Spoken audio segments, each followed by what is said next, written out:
We're going to start the second segment off by talking about energy balance. So energy balance really is when our energy in, our food intake, equals our energy expended, or our energy that we output by physical activity is what we usually think about. So when these two are in perfect balance, we have weight maintenance. When we shift to having a greater food intake than our energy out, we have weight gain. And when we shift to having a larger energy expenditure than food intake, this can result in weight loss. Food intake, the only components that go into food intake are the foods and beverages that we consume. So it's pretty easy to track what we are intaking on our intake or our energy inside. So just like you did with your dietary analysis project and kept your food log, you kept a record of all the foods and beverages that you consumed for 3 days, and this is all on your food intake side. Our energy out, our energy expenditure side is a little more tricky to track just because of the variations in someone's lifestyle and metabolism. Plus, physical activity really does vary from person to person, so it's more difficult for an individual to track. There are several components of energy expenditure, which you can see in this picture here. We'll talk about each one of them. The first one that makes up the largest percentage of energy expenditure is the BMR, or your basal metabolism or basal metabolic rate. And this is really just the number of calories that your body needs to maintain its normal life. So for you to keep living, this is the number of calories that your body requires. So these calories are used to maintain body temperature, your pulse, respiration, other vital activities. Voluntary activities like exercise also contribute a fairly large amount, and this again varies person to person based on how physically active an individual is. Finally, we have thermic effect of food, which has a very small, it's a small component of energy expenditure, but it does contribute. And this is the amount of energy that's required to ingest, digest, absorb, and eliminate food from the body. And again, voluntary activities or exercise is the piece of energy expenditure that we have the most control over. So this is what you can really focus on changing. You can't change your basal metabolic rate very easily, and you can't really change the thermic effect of food. So this is where you can change your energy expenditure.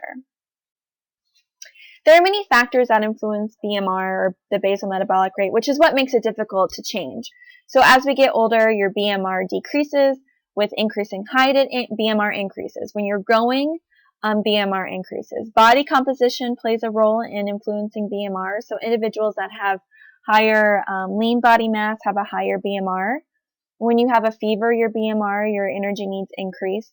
Stress increases BMR. Environmental temperature increases BMR. Fasting, starving, and malnutrition both decrease BMR. So there's a nice table in your book that gives more detail about all of these as well.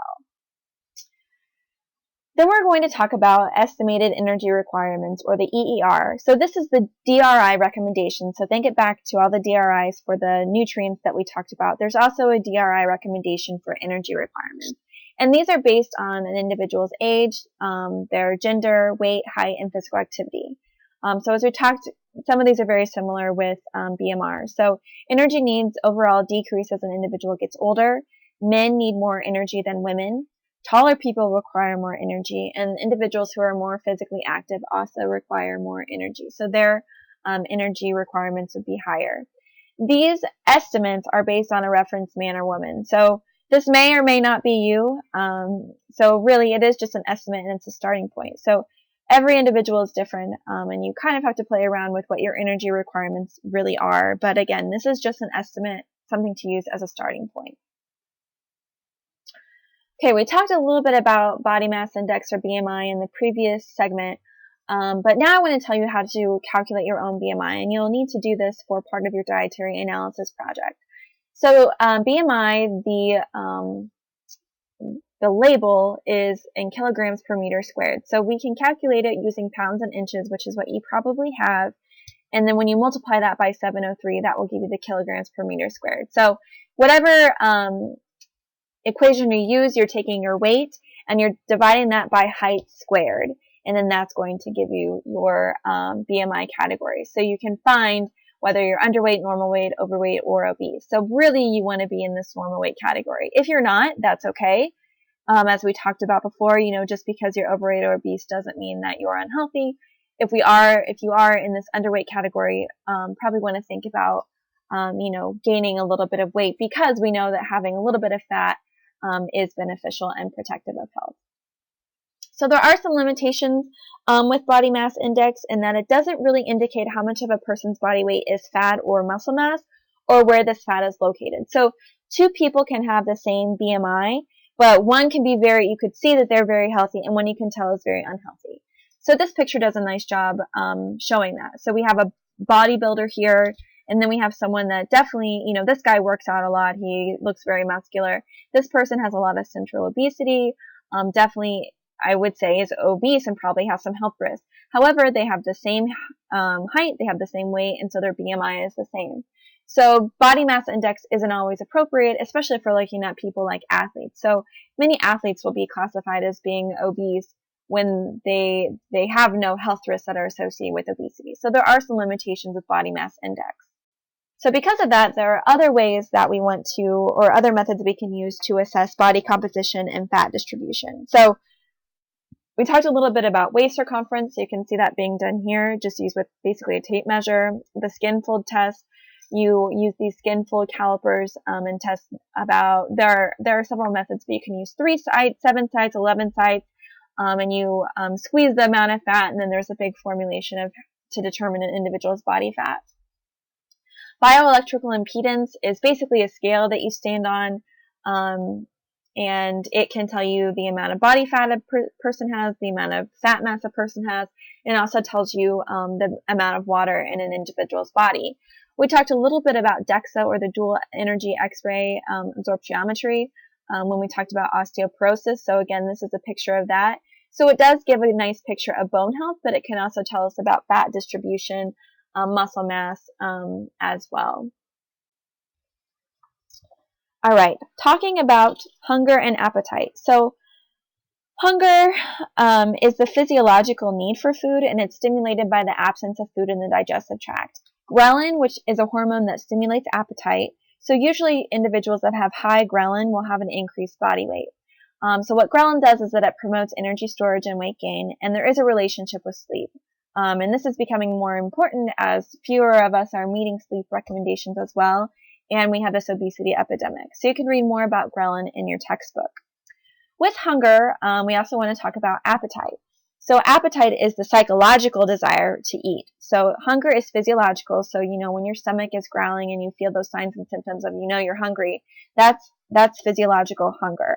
Appetite is the psychological desire to eat. So you just want food. So you can have an appetite and not actually be hungry. And appetite can be influenced by many things, including drugs, cultural habits, other hormones, and environmental influences. Next, let's talk about satiation and satiety. So satiation occurs when the digestive organs signal the brain that enough food has been consumed. And there really are a whole bunch of organs involved in this very somewhat, complex process. So the mouth is involved, the stretch receptors in the stomach, which are telling your brain that you're full, the small intestine, the brain, all of these are involved in satiation.